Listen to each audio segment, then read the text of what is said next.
दोस्तों नमस्कार।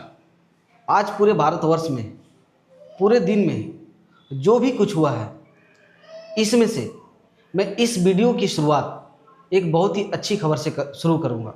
और ये अच्छी खबर ये है कि ओवल में जो आखिरी टेस्ट मैच चल रहे थे, उसमें भारत ने बहुत ही रोमांचक मुकाबले में इंग्लैंड को 6 रनों से पराजित कर दिया। इसके कहानी पे आते हैं।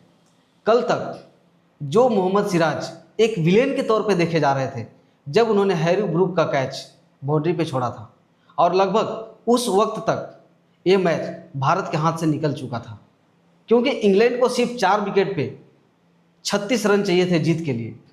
और अगर देखा जाए तो रन कम भी थे, और टेस्ट के लिहाजा से देखे तो रन ज़्यादा भी थे। लेकिन वही मोहम्मद सिराज, उन्होंने कल ही एक ऐलान कर दिया कि गुरु, अभी मैच ख़त्म नहीं हुआ है और मैं अभी क्रीज पे हूँ, मैं अभी मैदान में हूँ। और आज जैसे ही मैच शुरू हुआ और जिस तरीके से मोहम्मद सिराज ने अपनी करिश्माई गेंदबाजी, जिसके लिए उन्हें जाना जाता है, वो दिखाया, पूरा भारतवर्ष उस वक्त पूरी खुशी से झूम उठा जब ये मैच 6 रनों के अंतर से भारत के पाले में आ गई।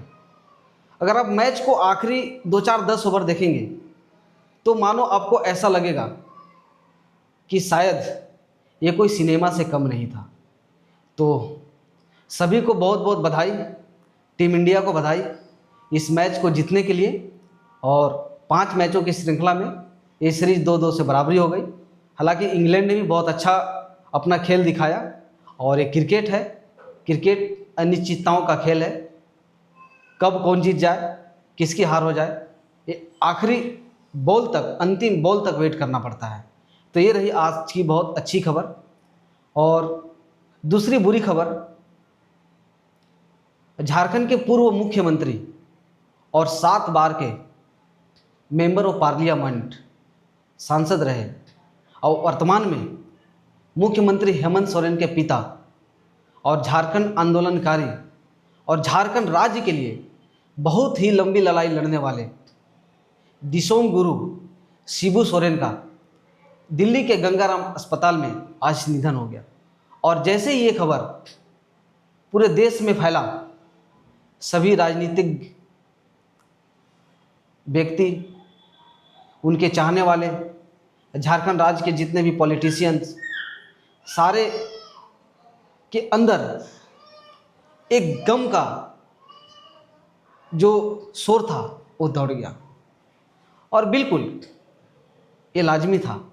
ऐसे शख्स जिन्होंने झारखंड को अलग करने में बहुत बड़ी भूमिका निभाई, अपने कार्यकाल में हो, जब वो 3 बार मुख्यमंत्री रहे तब की बात हो, या 7 बार के वो मेंबर ऑफ पार्लियामेंट रहे तब की बात हो, उन्होंने झारखंड के लिए बहुत लंबी लड़ाई लड़ी। आदिवासियों का अगर पहचान बोला जाए तो आदिवासी जो भी भाई हमारे झारखंड के हैं, दिसोम गुरु शिबू सोरेन के नाम से जाने जाते हैं। तो उनका चले जाना राजनीतिक क्षति तो है ही, साथ साथ झारखंड राज्य के लिए भी ये दुख का घड़ी है। और मैं अपने पूरे परिवार के तरफ से माननीय दिसोम गुरु शिबू सोरेन को श्रद्धांजलि अर्पित करते हैं, और उनके परिवार के प्रति हमारी गहरी संवेदना है। ईश्वर से प्रार्थना है कि उनके परिवार वालों को इस दुख के घड़ी में, इस दुख से लड़ने की क्षमता प्रदान हो। तो ये रही आज की सबसे बड़ी जो दुख का खबर था। और अब आते हैं असली खबर पे। दोस्तों, आपको पता होगा, कर्नाटका के धर्मस्थल में, माफ कीजिएगा, धर्मस्थला में जो भी कुछ पिछले 10-15 दिनों से चल रहा है, वो काफ़ी निंदनीय है, काफ़ी चिंताजनक है। शायद ऐसी घटनाएं हमारे देश में नहीं होना चाहिए, क्योंकि लगभग 19 साल काम करने वाला एक सफाई कर्मी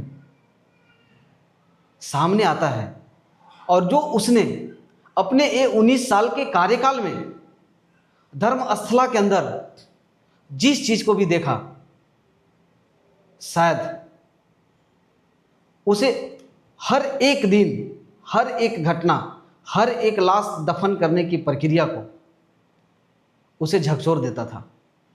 लेकिन कहा गया है कि किसी कहानी का अंत, किसी बुरे समय का अंत और किसी भी अच्छे समय का अंत कब हो जाए, किस हाल में हो जाए, ये किसी को नहीं पता। और उस सफाई कर्मी के साथ भी ऐसा ही हुआ।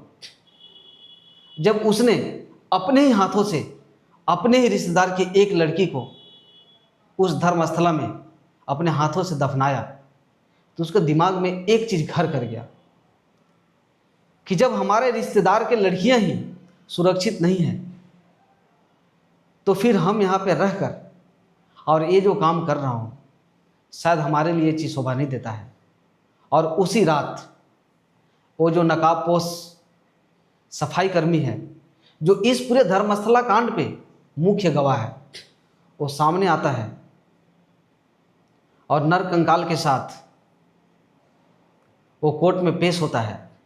और जितने भी एविडेंस, नॉलेज उसके पास हो सकते थे, वो सबूत के साथ 2-3 पन्नों में एक एफआईआर दर्ज करवाता है और बाकायदा एक शर्त के साथ कि इस घटना का मैं इकलौता ऐसा गवाह हूँ जो आपको मैं जो बताऊँगा वो सच बताऊँगा, और हमारे पास ये रहा साक्ष्य। इस पे एसआईटी के गठन किया गया, एसआईटी टीम बनी, जांच शुरू हुई। लगभग 15 जगहों का चिन्हित किया गया उस गवाह के इशारे पे, उस गवाह ने जो बताया। और वो सभी 15 जगह चिन्हित करने के बाद एसआईटी की टीम, फोरेंसिक की टीम, नार्कोटिस्ट और भी जो भी कर्नाटक के लोकल पुलिस है, उस गवाह को लेकर उस जगह पे जाता है, धर्मस्थला, जहाँ पे लाशों को पिछले 18-19 सालों से दफनाया जा रहा था। जो लाशें, अगर जो मीडिया रिपोर्ट में कहा जा रहा है और जो जानकारी हमारे तक आया है, इसमें ज़्यादातर जो लाशें होती थी वो महिलाओं या लड़कियों की होती थी।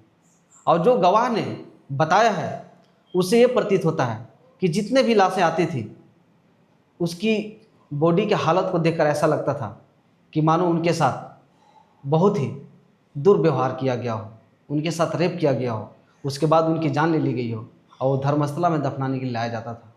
कहा यह भी जा रहा है कि इस घटना के पीछे जो धर्मस्थला को चलाने वाले पूरी सोसाइटी थी, उसमें बहुत बड़े बड़े लोगों का हाथ है, पॉलिटिशियंस, बिजनेसमैन वगैरह वगैरह बहुत। क्योंकि गवाह ने यह भी बताया कि वहाँ पे जो भी कुछ बोलने की कोशिश करता था उसे मारकर वहीं दफना दिया जाता था। लेकिन चलिए, एक अच्छी पहल है कि कम से कम इतनी बड़ी घटना में कोई आम व्यक्ति, एक सफाई कर्मी अगर सामने आया है और एक मुख्य गवाह के तौर पर, और एसआईटी को पूरी सपोर्ट कर रहा है, हर उस जगह पे लेकर जा रहा है जहाँ पे उसने अपने हाथों से लाशों को दफनाया है, तो ये कोई छोटी बात नहीं है, ये बहुत बड़ी बात है। और हम सभी को एक भारतीय के साथ एक इंसानियत होने के नाते, अगर आपके आसपास में भी इस तरह की घटनाएं अगर हो रही है तो आपको सामने आना चाहिए। और इस तरह की घटना को रोकने के लिए आपको, प्रशासन को, आपको जो भी इस तरह के घटना को कंट्रोल कर सकते हैं, प्रशासन हो, कोर्ट हो, वगैरह वगैरह जो भी, तो आप उन्हें अपने माध्यम से सूचित करें, अपने माध्यम से जानकारी इकट्ठा करें और उस जानकारी को प्रशासन तक पहुंचाएं, ताकि जो अगले बार इस तरह का घटना होने जा रहा है या होने का चांस है तो शायद उससे बचा जा सकता है। क्योंकि इस तरह के घटनाएं में आपके भी परिवार के लोग हो सकते हैं, हमारे भी परिवार के लोग हो सकते हैं, हमारे आसपास के परिवार के भी लोग हो सकते हैं। तो आप ये सुनिश्चित करें कि एक इंसानियत के नाते अगर आपके नज़रों के सामने, आपके आंखों के सामने कुछ गलत घटनाएं हो रही है तो आपको खड़ा होना चाहिए। जो मुख्य गवाह है धर्मस्थला का, उसने जो भी एसआईटी को बताया, वो सुनने के बाद कसम से बता रहा हूँ, कुछ समय के लिए आंखें बंद हो गई, दिमाग काम करना बंद कर दिया। इतने बड़े राज्य में प्रशासन के पैरों के नीचे हर दिन प्रतिदिन इस तरह के घटना को अंजाम दिया जा रहा था और इसकी खबर किसी को भी कानो कान नहीं थी। लेकिन सबसे अच्छी जो खबर है इस घटना का, एसआईटी टीम बनी, जांच चल रही है और अभी तक जो भी 5-6 दिन में 15 जगह जो चिन्हित किया गया है, उस चिन्हित जगहों से कुछ इंसानी हड्डियां बरामद हुई है। नार्कोटिस्ट और फोरेंसिक की टीम उसको अपने लैब में भेज दिया है, जांच चलेगी। आज के लिए इस कहानी में इतना ही, और बाकी जैसे ही किसी भी तरह का कोई नया अपडेट अगर हमारे पास आएगा तो आपके तक पहुंचाने की पूरी कोशिश करूंगा।